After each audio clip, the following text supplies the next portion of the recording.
요한복음 13장 3절부터의 말씀입니다. 저녁 먹는 중 예수는 아버지께서 모든 것을 자기 손에 맡기신 것과 또 자기가 하나님께로부터 오셨다가 하나님께로 돌아가실 것을 아시고 저녁 잡수시던 자리에서 일어나 겉옷을 벗고 수건을 가져다가 허리에 두르시고 이에 대야에 물을 담아 제자들의 발을 씻기시고 그 두르신 수건으로 씻기기를 시작하여 시몬 베드로에게 이르시니 가로되 주여 주께서 내 발을 씻기시나이까. 예수께서 대답하여 가라사대 나의 하는 것을 내가 이제는 알지 못하나 이후에는 알리라. 베드로가 가로되 내 발을 절대로 씻기지 못하시리이다. 예수께서 대답하시되 내가 너를 씻기지 아니하면 내가 나와 상관이 없느니라. 시몬 베드로가 가로되 주여 내 발뿐만 아니라 손과 머리도 씻겨 주옵소서. 예수께서 가라사대 이미 목욕한 자는 발밖에 씻을 필요가 없느니라. 온몸이 깨끗하니라. 너희가 깨끗하나 다는 아니니라 하시니 이는 자기를 팔 자가 누구인지 아심이라. 그러므로 다는 깨끗이 아니하다 하시니라. 아멘. 자리에 앉으시겠습니다. 제가 바둑은 전혀 못 칩니다. 바둑은 뚜질 못하고 오목이나 줄 정도인데 바둑을 하시는 분들이 복기라는 걸 꼭 하시더라고요. 대국이 끝난 후에 복기를 하면서 그 수 하나하나를 다시 짚어보면서 이게 어떻게 됐고 하는 거를 이제 살펴보는 걸 볼 수가 있습니다. 오늘 어떻게 본문 말씀은 보면은 이 복기를 알려주는 그런 말씀이라고 볼 수가 있겠습니다. 바둑에서 복기를 한다는 건 복습 뿐만 아니고 배움입니다. 이때 내가 이 수를 잘못 뒀구나. 저 사람이 이렇게 뒀구나 하면서 배워가는 과정이고 그 다음에 미래를 대비하는 과정인 것을 볼 수가 있습니다. 오늘 말씀은 어쩌면 거꾸로입니다. 결론부터 말씀을 드립니다. 이제는 알지 못하나 이후에는 알리라. 지금 주님께서 이 말씀을 베드로에게 발을 씻겨주기 위해서 말씀하신 겁니다. 결국은 복기가 일어난다는 겁니다. 주님을 만난 후에 어떠한 일이 났고 사건 하나하나를 다 생각하면서 주님이 십자가에 돌아가시고 그 다음에 부활하시고 승천하신 후에 모든 일들이 다 생각이 나고 알게 됐다는 겁니다. 그걸 확증시켜주는 것이 이제 사도 요한이 그걸 알려준다는 것입니다. 사도 요한의 그 복음서를 보면은 복음서 중에서 가장 마지막으로 쓰여졌습니다. 그래서 다른 복음서에서 쓰이지 않는 것들을 옆에서 설명을 많이 해주고 있습니다. 그래서 이제는 알지 못하나 이후에는 알리라. 알게 될 거라고 말씀하십니다. 그래서 요한복음 2장 22절을 보면은 이 말씀이 있습니다. 죽은 자 가운데서 살아나신 후에야 제자들이 이 말씀하신 것을 기억하고 성경과 및 예수의 하신 말씀을 믿었더라. 이 앞에 있는 말씀은 뭡니까? 성전을 헐라 내가 사흘 만에 세우리라는 말씀하셨을 때 그들은 이해를 못했습니다. 그런데 주님께서 살아나신 후에 그때 이 말씀하셨지. 복기를 했다는 겁니다. 그리고 이 말씀하신 것이 맞는 거구나. 진정으로 예수님은 하나님의 아들이시구나 라는 것을 깨닫고 말씀대로 이루어지시는 거구나 라는 것을 깨닫게 됩니다. 또 요한복음 13장 16절을 보면 다른 말씀으로 또 이후에는 알리라는 말씀이 응합니다. 예수께서 영광을 얻으신 후에야 이것이 예수께 대하여 기록된 것임과 사람들이 예수께 이같이 한 것인 줄 생각났더라. 뭘 봤다는 겁니다. 뭘 생각이 났다는 겁니까? 그거는 바로 예수님께서 나귀 새끼를 타고 입성하신 거. 그 사건을 보고 스바냐에서 말씀하신 그 일이 바로 예수님을 향해서 하신 말씀이구나. 이분이 메시아였구나 라는 것을 깨달았다는 겁니다. 그래서 이제는 지금 당장은 모르지만 이후에는 알리라 그 말씀을 지금 알려주고 계십니다. 자, 오늘 말씀은 주님께서 제자들의 발을 씻기는 그 사건을 여러분들이 읽습니다. 너무나도 잘 아시는 말씀입니다. 이 배경은 어떻습니까? 바로 주님이 잡히시기 전 24시간도 채 안 되면 십자가에 돌아가실 그 시간입니다. 그 시간에 지금 식사를 하면서 제자들과 같이 이제 마지막 시간을 보냅니다. 여러분에게는 만약 less than 24 hour, 24시간보다 적은 삶의 시간이 남아있다면 뭘 하시겠습니까? 한번 곰곰이 생각해 보십시오. 혼자 그냥 조용히 저 골방에 가시겠습니까? 근데 주님은 그 마지막 시간조차 어떻게 하셨다고 그러면 끝까지 사랑하시니라 이 얘기를 하십니다. 사랑으로 그저 제자들을 어떻게 붙들고 나갈 이 행동을 보여주신 것을 볼 수가 있습니다. 그래서 저녁 잡수시던 중에 일어나셔서 겉옷을 벗고 수건을 가져다가 허리에 두르시고 대야에 물을 받으셔서 제자의 발을 씻겼습니다. 근데 이 일의 배경은 뭡니까? 제자들이 밥 먹는데도 다투고 있는 거예요. 누가 크냐 하고 다투고 있었다는 겁니다. 주님께서 지금 조금 있으면 내가 너희들을 위해서 죽어야 되고 이 세상 죄를 지고 십자가에서 극형을 받아야 될 그 상황인데 지금 이게 다투는 것이 너무나 우스운 겁니다. 제자들은 주님께서 이 로마 치하를 전부 다 치우시고 이제 왕으로 등극하시면 우리가 장관 자리, 누가 이런 자리에 앉을까 이거 생각하고 있었다는 겁니다. 그런데 주님께서 이 발을 씻는 이 사건은 바로 주님의 죽음과 연관되어 있다는 것을 우리가 생각해야 됩니다. 여기서 벗고 겉옷을 벗었다는 얘기는 바로 사도 요한이 일부러 그 단어를 사용합니다. 그 단어는 어디서 사용됐냐면 예수님께서 내가 목숨을 버리노라, 요한복음 10장 15절에 사용하셨던 버리노라의 그 단어를 사용합니다. 그러니까 겉옷을 벗었다는 것은 결국 목숨을 버린다는 그 얘기를 지금 발을 씻으면서 알려주고 있는 말씀입니다. 그리고 수건을 가져다가 하신 이 가졌다는 얘기는 뭐냐면 목숨을 얻기 위하여 얻는다는 그 단어, 바로 요한복음 10장 17절 18절에 사용되어 있습니다. 바로 목숨을 얻는 그거를 같은 단어로 사용합니다. 그래서 주님께서 발을 씻는 이 과정은, 세족하는 그 과정은 바로 주님이 죽으심을 알려주고 있고 목숨을 버리고 목숨을 얻는 그 과정을 알려주고 있다는 것을 여러분이 항상 기억하고 계셔야 됩니다. 그래서 발을 씻는다는 것은 발을 씻는 그것이 아니고 그 자체가 끝나는 것이 아니고 주님께서 죄를 씻어주신다는 그 의미라는 것입니다. 내가 목숨을 다해서 이 죄를 씻어준다는 그 의미를 지니고 있다는 것을 잊지 마시기 바랍니다. 여러분, 그들이 왜 발을 씻지 않습니까? 이 발을 씻는다는 것은 당시 관습에 의하면 가장 천한 자가 씻어주는 겁니다.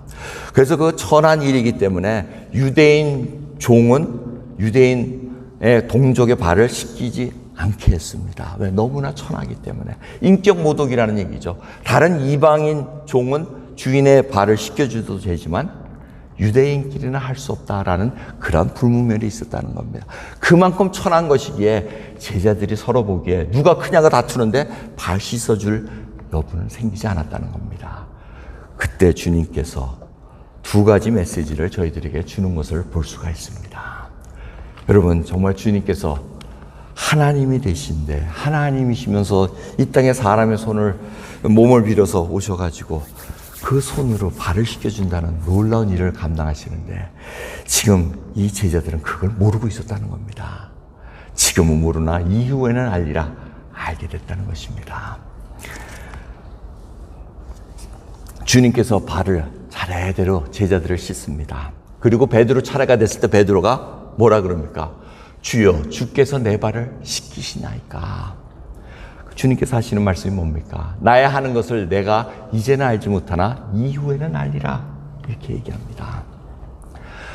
베드로는 아직 이해를 못합니다. 그래서 절대로, 아니 선생님이 발을 씻기시다니 말도 안 되는 얘기입니다. 그러면서 이 얘기하는 이유는 뭡니까? 사실은 교만도 있다는 겁니다.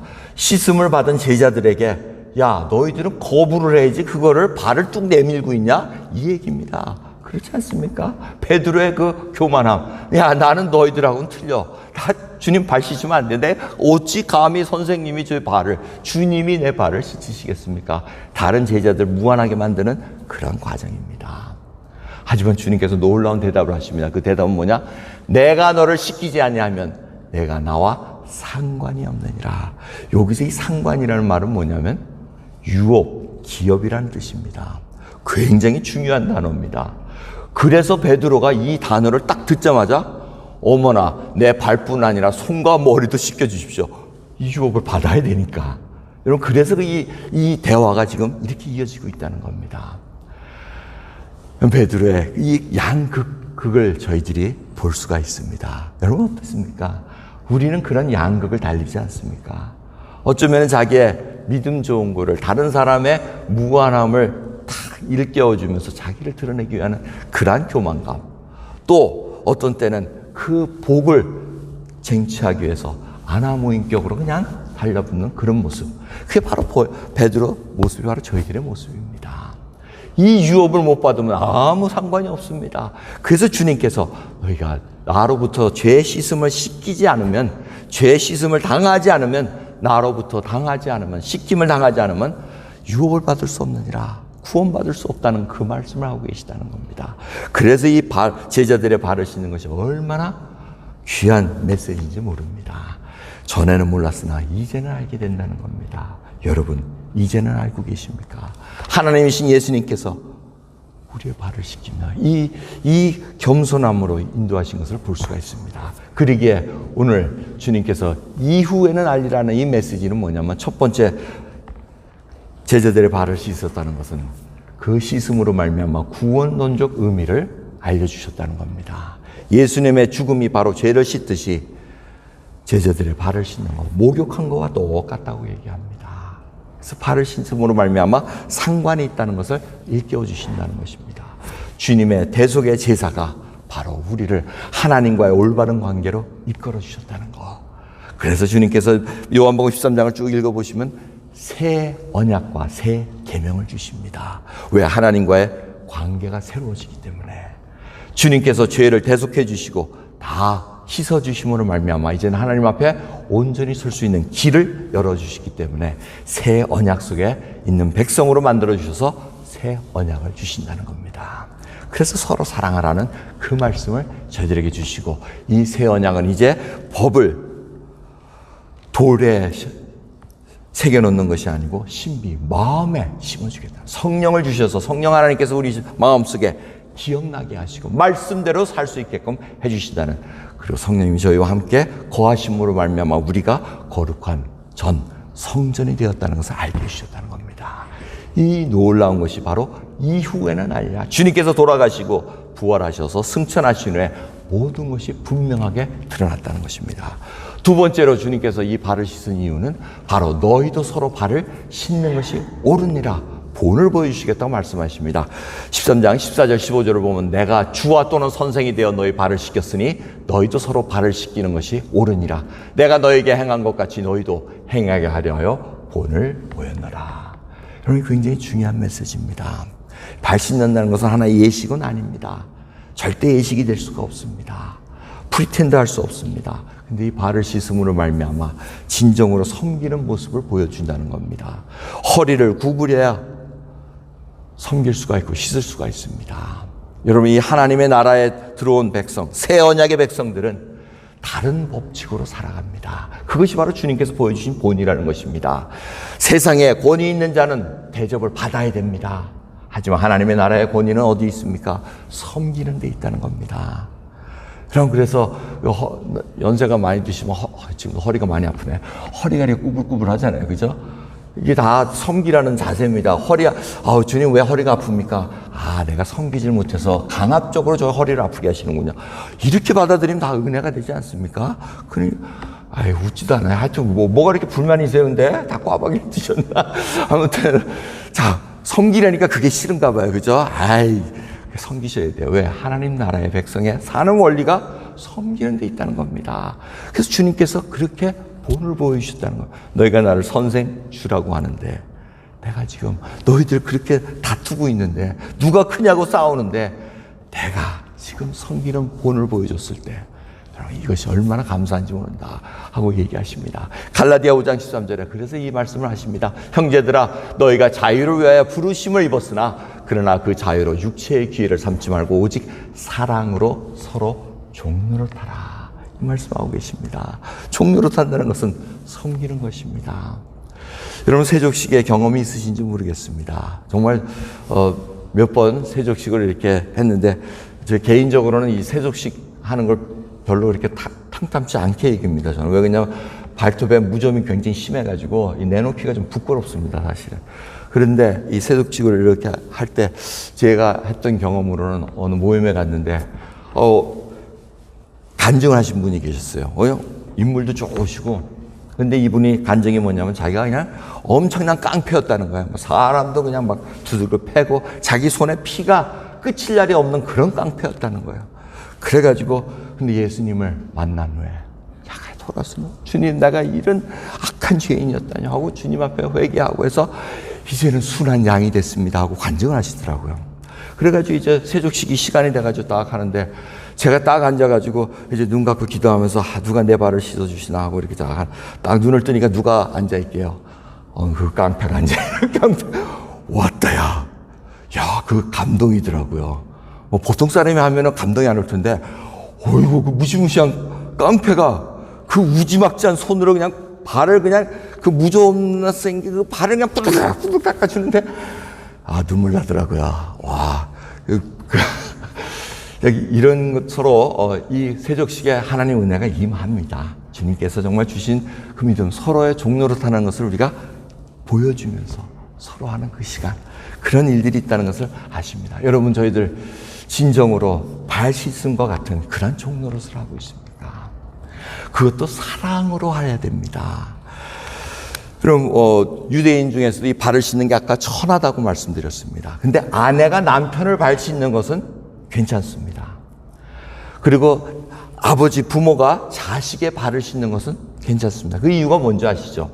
사랑하기 때문에 그렇다는 겁니다. 사랑이기 때문에 발을 씻어서 전혀 뭐 부끄러울 것도 없고 탓할 게 없다는 것입니다. 이런 그리기의 사랑은 허다한 죄를 덮는다는 것이 바로 진리입니다. 전에는 몰랐으나 이제는 안다면 그것이 은혜라는 것입니다. 마지막으로 신분의 변화, 주님의 죄 씻음으로 말미암아 저희들이 진정으로 자유를 얻었습니다. 더 이상 죄의 정욕으로 안 하며 신분의 변화가 일어났으나 수준의 변화는 일어나지가 않습니다. 그래서 자꾸 복귀를 하면서 수준의 변화가 일어난다는 것입니다. 이제는 알지 못하나 이후에는 알리라. 제자들이 그랬습니다. 지나고 보니 주님께서 이렇게 하신 이유가 바로 이것 때문이었구나. 이후에는 알게 된다는 것입니다. 수준이 점점 이제는 생명까지 다 바칠 수 있는 그런 제자로 변화된다는 것입니다. 그럼 이 말씀은 영적인 진리입니다. 요셉을 보십시오. 인생을 보면 요셉같이 힘든 인생이 있겠습니까? 형들한테 배반을 당해가지고 노예로 팔려갑니다. 또 억울한 일을 당해가지고 감옥으로 잡혀 들어갑니다. 근데 그 세월이 쭉 흘러가면서 어떻게 자기가 애굽의 총리가 됩니다. 그리고 70명의 자기의 식솔들을 쫙 애굽 땅으로 데려오는데 지나고 보니 이것이 바로 하나님의 섭리였고 하나님의 은혜였구나는 것을 고백합니다. 자기가 형제들에게 보복할 수 있는 기회가 있었으나 내가 하나님을 대신하리까 이 말씀을 합니다. 왜? 이전에는 몰랐으나 이후에는 알게 됐다는 것입니다. 이것이 놀라운 변화라는 것입니다. 베드로도 마찬가지입니다. 여러분, 베드로도 얼마나 자기 힘으로 주님이 죽을 때까지 저도 같이 죽습니다. 절대 부인하지 않겠습니다. 근데 다 굴비기 전에 더군다나 여자아이 앞에서 부인하는 그러한 아주 엄청난 부끄러운 일을 합니다. 그럼 뭘 깨달았겠습니까? 닭이 딱 울고는 통곡을 했다 그럽니다. 그 이유는 주님, 나는 그것밖에 못하네요. 말만 앞서는 양극단에 춤을 추는 저였지 주님을 진정으로 사랑하지 못하는 자였습니다. 그런데 오순절에 성령 세례와 충만을 받은 후에 베드로는 담대하게 선포합니다. 바로 주님이 우리의 그리스도시고 하나님이 이분을 살리심으로 말미암아 우리가 살았도다라는 그 놀라운 복음의 메시지를 전한다는 겁니다. 이전에는 알지 못했으나 이후에는 알기 때문에 자기가 변했다는 것입니다. 믿음의 수준이 변했다는 것입니다. 여러분은 어떻습니까? 이전에는 알지 못했으나 지나고 보니 이제 알고 계시고 이제는 그것이 진리로 가져가시는 건 있습니까? 사랑은 어떻습니까? 전에는 사랑이 내가 요구하는 것을 다 해주는 것인 줄 알았으나 이제는 상대방 입장에서 참고 기다리는 것이 사랑이구나 라는 것을 아셨으면 수준이 바뀌었다는 것입니다. 이전에는 그렇게 못 가져서 안달을 합니다. 그저 남의 걸 뺏어야 되고 남의 뭘 가지면 배가 아파하고 그러한 수준이었으나 이제는 예수 그리스도를 온전히 믿고 보니 이제는 가치관이 바뀌어 하나님 나라 속에서 무엇이 참된 가치가 있는 것이고 무엇이 귀한 것인가를 알고 계십니까? 이전에는 그렇게 미워서 내가 조금이라도 당하면 보복을 해줘야 되는 그러한 용서하지 못하는 자로 살았으나 이제는 예수 그리스도의 은혜를 받고 한 걸음 한 걸음 지나다 보니 용서할 수 있고 사랑해 줄 수 있는 그러한 사랑의 사람으로 수준이 변해 있습니까? 이전에는 그렇게 희생하기 싫어하며 손 하나 까딱하기 싫어하고 아유 그 사람은 그냥 내가 안 도와줘도 돼. 나 힘들어. 그런데 이제 지나고 보니 하나님의 은혜를 받고 보니 이제는 나의 희생을 통해서 남의 유익을 줄 수 있다면 주님 언제든지 사용해 주십시오. 이제는 알겠습니다. 라는 그 고백으로 주님 앞에 나가고 계시지 않습니까? 오늘도 주 앞에 부활절 후에 두 번째 주일을 저희들이 맞이합니다. 부활하신 생명을 가졌다고 하나 정말 그 부활의 생명이 나의 믿음의 수준을 하나님의 성품을 닮아가지고 가는 자로 변화되겠는지 다시 한번 살펴는 저와 여러분 되기를 간절히 소원합니다. 기도하겠습니다.